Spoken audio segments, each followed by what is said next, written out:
Assalamualaikum warahmatullahi wabarakatuh.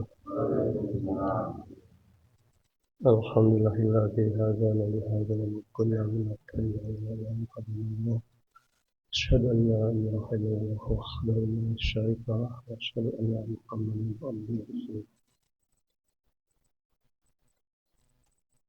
Hadirin sidang salat subuh yang berbahagia. Pertama-tama marilah kita panjatkan puji dan syukur kehadirat Allah Subhanahu wa taala yang telah melimpahkan rahmat dan karunia kepada kita semua sehingga kita bisa hadir dalam sholat subuh yang berbahagia, yang membahagiakan ini. Demikian pula rahmat dan salam semoga senantiasa terlimpah atas junjungan kita Nabi besar Muhammad Sallallahu Alaihi Wasallam. Hadirin yang berbahagia, dalam hidup dan kehidupan kita, gerak dan langkah kita dalam melangkahi kehidupan ini tidak lepas dari pikiran, dari perasaan yang kita miliki, yang menjadi milik kita dalam keseharian ini. Pikiran terkait dengan berpikir atau thinking adalah sebuah proses yang ada di dalam pikiran kita, proses kognitif, yang diantaranya adalah proses bernalar. Bernalar adalah menarik hubungan di antara dua hal atau lebih, kemudian kita sampai pada sebuah penarikan kesimpulan. Dalam berpikir kita juga melakukan kajian, menganalisis atau menelaah atau menyelidiki, dan dalam berpikir kita juga melakukan satu pengambilan keputusan. Kemampuan berpikir itu tidak terlepas dari adanya bagian di dalam otak kita yang kita kenal dengan istilahnya belahan otak kiri atau left hemisphere. Dan belahan otak kiri ini adalah tempat bersemayamnya kemampuan analitis dan kemampuan verbal. Kalau kita bandingkan dengan rasa, perasaan atau feeling sendiri lebih terkait kepada emosi dan respons afektif. Perasaan yang biasanya kita katakan ada yang bersemayam di dalam hati. Perasaan lebih kepada bagaimana kita merasakan sesuatu, ada sense, ada nuansa yang secara langsung tanpa sempat berpikir itu muncul di dalam pikiran kita. Antara perasaan dan pikiran, antara feeling dan thinking itu sangat terkait dan keduanya saling membentuk perilaku kita dalam keseharian, yang satu berpengaruh terhadap yang lain. Artinya pikiran dipengaruhi oleh perasaan dan perasaan juga dipengaruhi oleh pikiran. Apa yang kita rasakan akan sangat dipengaruhi oleh cara bagaimana kita berpikir, dan cara kita berpikir itu juga akan sangat dipengaruhi oleh apa yang pada saat itu kita rasakan. Hadirin yang berbahagia, kalau kita lihat dalam kitab yang ditukil atau ditulis oleh Muhammad As-Sarqawi, dalam bukunya dia menyebutkan ada 9 jenis perasaan. Ada jenis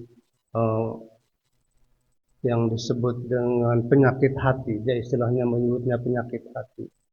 9 penyakit hati, diantaranya itu dari 9 itu ada riya, kemudian ada was-was, ada marah dan sebagainya. Dalam bagian ini kita melihat ada perasaan yang juga muncul sebagai akibat kita banyak sekali melakukan kebohongan atau dusta. Biasanya itu kita sering merujuk pada Al-Quran surat Al-Baqarah ayat 10. A'udzubillahi minasyaitonirrajim. Bismillahirrahmanirrahim.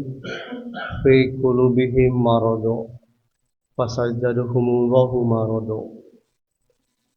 Nah, di sini dikatakan bahwa di dalam hati mereka itu ada penyakit dan Allah menambahkan penyakit itu. Kepada siapa? Walahum adzabun alimum bima kanu yakdzibun. Jadi Allah memberikan penyakit kepada mereka, menambah penyakit kepada mereka, dan itu azab bagi mereka yang pedih, tetapi itu sebagai dampak dari bima kanu yakdzibun, atas apa yang telah mereka dustakan. Al-Quran dalam surat Al-Baqarah ayat 10 ini menegaskan bahwa kalau dusta itu adalah satu kebiasaan dan senantiasa menghiasi diri dari hari ke hari, maka itu tergolong penyakit. Dan Allah ternyata akan menambah penyakit itu. Itu Al-Baqarah disebutkan di situ. Dan hadirin yang berbahagia, ada sifat lain yang tadi disebut, satu lagi yaitu yang disebut dengan berbangga diri atau ujub. Kita sering menyebutnya sombong, takabur, atau arogan.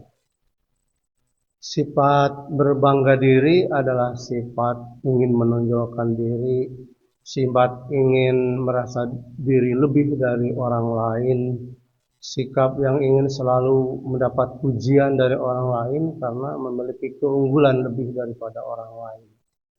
Kalau ini selalu menghinggapi diri dan kita selalu ingin dihormati, selalu ingin disanjung, dipuja, selalu ingin dianggap sebagai orang yang wah, orang yang selalu lebih daripada yang lain, maka ini sudah termasuk penyakit hati. Di dalam Al-Quran surat Al-Baqarah ayat 34 juga kita bisa melihat, A'udzubillahi minasyaitonirrajim, Bismillahirrahmanirrahim.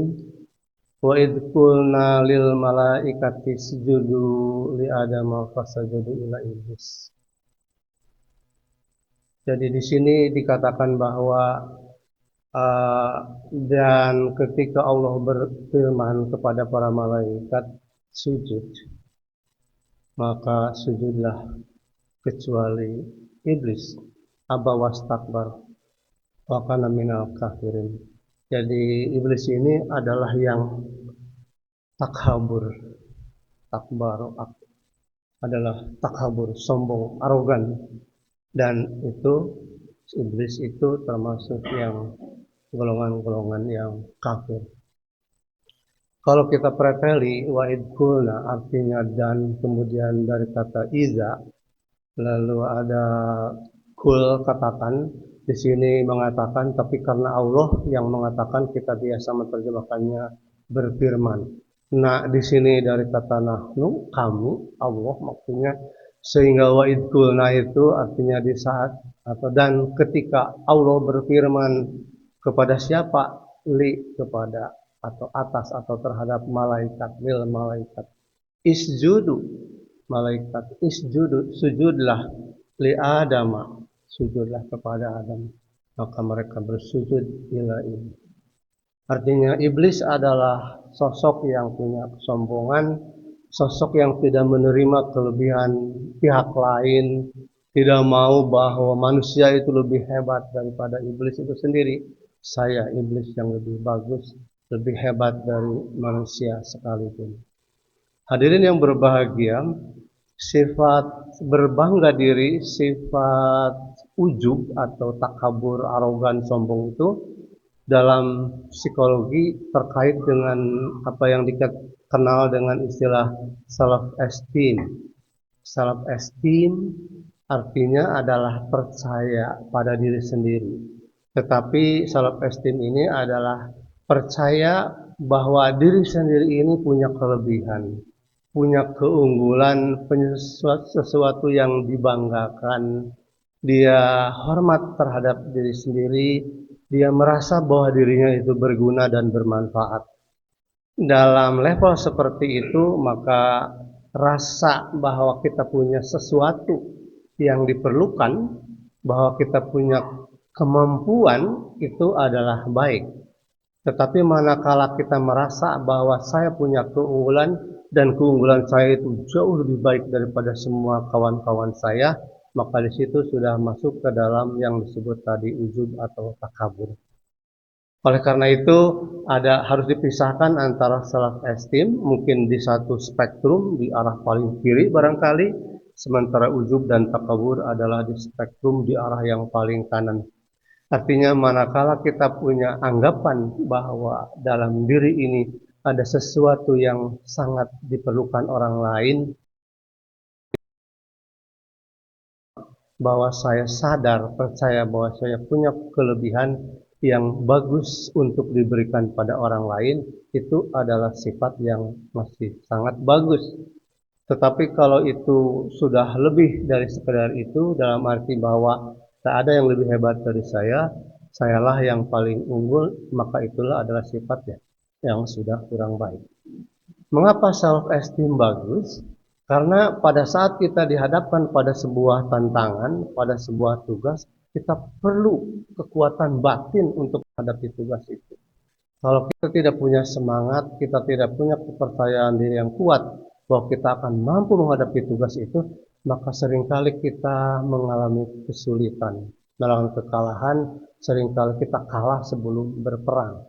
Jadi kita perlu percaya bahwa kita bangga pada diri, kita hormat pada diri sendiri, maksudnya bahwa sesungguhnya kita itu begini-begini pun ini ada manfaat buat orang lain. Bahwa saya begini-begini itu juga ternyata punya kelebihan, punya keunggulan yang baik untuk sesama. Sehingga pada dasarnya apabila ada kepercayaan diri atau self esteem seperti itu, maka itu sangat bermanfaat. Tapi hati-hati, ada batas yang sangat jelas manakala sudah merasa lebih dari yang lain, bahwa diri yang terhebat itu sudah ada garis merah di situ, karena menuju ke arah ujub takabur, ria, arogan, dan sombong yang kita kenal selama ini. Terima kasih, mudah-mudahan ada guna dan manfaat. Billahi taufiq wal hidayah. Wassalamualaikum warahmatullahi wabarakatuh.